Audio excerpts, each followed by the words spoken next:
ಅದಕ್ಕಿಂತ ಮುಂಚೆನೇ ಹೇಳಿದೆ ನಾವು ನಮ್ಮ ಚಿಂತನೆ ಇದೆ, ಸರ್ಕಾರದ ಚಿಂತನೆ ಇದೆ. ULB ಬಸವ ಅಂಬೇಡ್ಕರ್ ವಾಜಪೇಯಿದಲ್ಲಿ ಏನಿವತ್ತು 1,20,000 ಕೊಡ್ತೀವಿ, ಅದಕ್ಕೆ ಜನರಲ್ಗೆ 3.5 ಲಕ್ಷ ಮಾಡಬೇಕು, SC/STಗೆ 4 ಲಕ್ಷ ಮಾಡಬೇಕಂತ ಚಿಂತನೆ ಇದೆ. ಅದ್ರ ಜೊತೆಯಲ್ಲಿ ಸದಸ್ಯರು ಹೇಳ್ದಂಗೆ ಬಡವ್ರ ಮನೆ ಕಟ್ಟಕ್ಕೆ ಸಾಧ್ಯ ಆಗಲ್ಲ. ಈಗ ನಮ್ಮ ಸ್ಲಮ್ ಬೋರ್ಡ್ದೇ ಉದಾಹರಣೆ ನಾನು ಕೊಡ್ತೀನಿ. ನಾನು ಸ್ಲಮ್ ಬೋರ್ಡಲ್ಲಿ 1,80,253 ಮನೆಗಳು 10 ವರ್ಷ ಹಿಂದೆ ಸ್ಯಾಂಕ್ಷನ್ ಆಗಿರೋದು, ಈಗಿಲ್ಲ, 10 ವರ್ಷ ಹಿಂದೆ ಸ್ಯಾಂಕ್ಷನ್ ಆಗಿರೋದು. ಈಗ ಒಂದು ಮನೆ ಕಟ್ಟಬೇಕಾದ್ರೆ 7.5 ಲಕ್ಷ ರೂಪಾಯಿ ಕಾಸ್ಟ್ ಆಗ್ತದೆ. ಕೇಂದ್ರ ಸರ್ಕಾರದಿಂದ 1.5 ಲಕ್ಷ ಕೊಡ್ತಾರೆ, ರಾಜ್ಯ ಸರ್ಕಾರದಿಂದ ಜನರಲ್ಗೆ 1.5 ಲಕ್ಷ ಕೊಡ್ತಾರೆ, SC/ST ಇದ್ದರೆ 2 ಲಕ್ಷ ಕೊಡ್ತಾರೆ. ಆವ್ರೇಜ್ ತೊಗೊಂಡ್ರೆ 3 ಲಕ್ಷ ಆಗ್ತದೆ. 4.5 ಲಕ್ಷ ಬಡವ್ರು ಎಲ್ಲಿಂದ ಕೊಡೋಕ್ಕೆ ಸಾಧ್ಯ? ಬಡವ್ರು ಕಟ್ಟಕ್ಕೆ ಸಾಧ್ಯ ಆಗಲ್ಲ. ಈಗ ಬೆನಿಫಿಷರಿ ಪೇಮೆಂಟಿಗೆ ಒಟ್ಟಾಗಿ ನಮಗೆ ಸ್ಲಮ್ ಬೋರ್ಡ್ಗೆ ಹೇಳ್ತೀನಿ, ಸ್ಲಮ್ ಬೋರ್ಡ್ಗೆ 1,80,253 ಮನೆಗೆ 7,400 ಕೋಟಿ. ಅದೇ ಥರ ರಾಜೀವ್ ಗಾಂಧಿ ಆಶ್ರಯ ಮನೆಗಳು ಅಂತೀವಿ ನಾವು, ಅದಕ್ಕೆ 47,860 ಮನೆಗೆ 2,100 ಕೋಟಿ, ಒಟ್ಟಾಗಿ 9,500 ಕೋಟಿ ಬೆನಿಫಿಷರಿ ಪೇಮೆಂಟ್ ಕೊಡಬೇಕಾಗಿತ್ತು.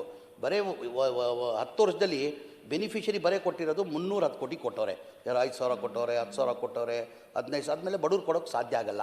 ನಮ್ಮ ಸರ್ಕಾರ ಬಂದಾದಮೇಲೆ, ನಾನು ವಸತಿ ಮಂತ್ರಿ ಆದಮೇಲೆ, ನನ್ನ ಗಮನಕ್ಕೆ ಬಂದಾದಮೇಲೆ ನಾನು ಮನೆ ಮುಖ್ಯಮಂತ್ರಿಗೆ ಗಮನಕ್ಕೆ ತಂದೆ. ನಾನು ಸರ್, ಹಿಂದಿನ ಸರ್ಕಾರದಲ್ಲೇ ನಾವು ಮನೆಗಳಿಗೆ ಸ್ಯಾಂಕ್ಷನ್ ಮಾಡಿದ್ದೆವು, ಬಡವ್ರಿಗೆ ಒಂದು ಮನೆ ಕೊಡೋಕ್ಕೆ ಸಾಧ್ಯ ಆಗಲಿಲ್ಲ. ಕಾರಣ ಅಂದರೆ 7.5 ಲಕ್ಷದಲ್ಲಿ 4.5 ಲಕ್ಷ ಬಡವ್ರು ಕೊಡಬೇಕಾಗ್ತದೆ, ಅವ್ರು ಬಡವ್ರು ದುಡ್ಡು ಕೊಡೋಕ್ಕೆ ಸಾಧ್ಯ ಆಗಲ್ಲ ಅಂತ ಹೇಳ್ಬಿಟ್ಟು ಮನೆ ಮುಖ್ಯಮಂತ್ರಿಗೆ ಗಮನಕ್ಕೆ ತಂದೆ.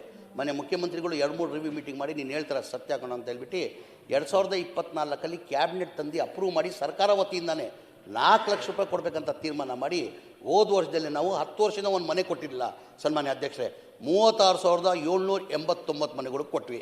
ಈಗ ಬರೋ ತಿಂಗಳು ಜನವರಿಯಲ್ಲಿ 24ನೇ ತಾರೀಕಿಗೆ 42,000 ಮನೆಗಳು ಕೊಡಬೇಕಂತ ತೀರ್ಮಾನ ಮಾಡಿದ್ದೀವಿ ನಾವು ಸರ್ಕಾರ ವತಿಯಿಂದಾನೆ. ಏನಕ್ಕಂದರೆ ಬಡವ್ರು ಕೊಡೋಕ್ಕೆ ಸಾಧ್ಯ, ನೀವು ಹೇಳ್ತಾರೆ ಸರಿ, ಬಡವ್ರು ಕೊಡೋಕ್ಕೆ ಸಾಧ್ಯ ಆಗಲ್ಲ, ಹಾಗೆ ಸರ್ಕಾರ ವತಿಯಿಂದ ಕಟ್ಟಬೇಕಂತ ತೀರ್ಮಾನ ಮಾಡಿದ್ವಿ. ಅದರ ಜೊತೆಲಿ ಬಸವ ಅಂಬೇಡ್ಕರ್ ವಾಜಪೇಯಿದಲ್ಲಿ 1,20,000 ಏನೇನೂ ಆಗಲ್ಲ. ಒಂದು ಮನೆ ಕಟ್ಟಬೇಕಾದ್ರೆ ಕನಿಷ್ಠ ಅವರೇ ಕಟ್ಕೊಂಡ್ರು ಕನಿಷ್ಠ ಒಂದು 3.5ರಿಂದ 4 ಲಕ್ಷ ಆಗ್ತದೆ.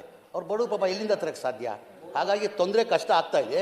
ಹಾಗಾಗಿ ನಾವು 3.5-4 ಲಕ್ಷ ಮಾಡಬೇಕಂತ ಸರ್ಕಾರ ಚಿಂತನೆ ಇದೆ. ಮನೆ ಮುಖ್ಯಮಂತ್ರಿ ಇಲ್ಲ ಮಾಡುವ ಹೆಚ್ಚನ.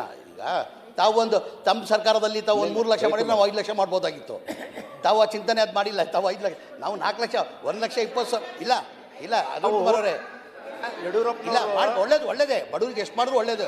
ನೀವು ಹೇಳ್ತಾರದು ಒಳ್ಳೆ ಇಲ್ಲ. ನಾನು ಏನಿಗೆ ಹೇಳಿದೆ ಅಂದರೆ, BJP ಕಾಲದಲ್ಲಿ 1-2 ಲಕ್ಷ ಮಾಡಿದರೆ ನಾವು 5 ಲಕ್ಷ ಮಾಡ್ಬೋದಾಗಿತ್ತು, 1,20,000. ಹಾಗಾಗಿ ಈಗ ನಮ್ಮ ಸರ್ಕಾರದಲ್ಲಿ ಆ ಚಿಂತನೆ ಇದೆ, ಬಡವ್ರು ಒಳ್ಳೇದು ಮಾಡಬೇಕಂತ ಮನೆ ಮುಖ್ಯಮಂತ್ರಿಗಳು ಬರೋ ಬಜೆಟಲ್ಲಿ ಮಾಡುವ ಅಂತ ಹೇಳಿದ್ದಾರೆ. 2 ವರ್ಷದಿಂದ ಯಾವುದೂ ಟಾರ್ಗೆಟ್ ಇಲ್ಲ. ಆಮೇಲೆ ನಿಮ್ಮಲ್ಲಿ ಪೇಮೆಂಟ್ ಪೆಂಡಿಂಗ್ ಇತ್ತು. ಈಗ ತಾವು ಹೇಳಿದ್ದೀರ ಧಾರವಾಡ, ಗದಗ, ಹಾವೇರಿಯಲ್ಲಿ. ಧಾರವಾಡಲ್ಲಿ ಟೋಟಲ್ ಪೇಮೆಂಟ್ 17 ಕೋಟಿದಲ್ಲಿ ಟೋಟಲ್ ಒಟ್ಟಾಗಿ 8 ಕೋಟಿ 11 ಲಕ್ಷ ಪೆಂಡಿಂಗ್ ಇದೆ. ಎಲ್ಲಿ? ಧಾರವಾಡ, ಗದಗ, ಹಾವೇರಿಯಲ್ಲಿ.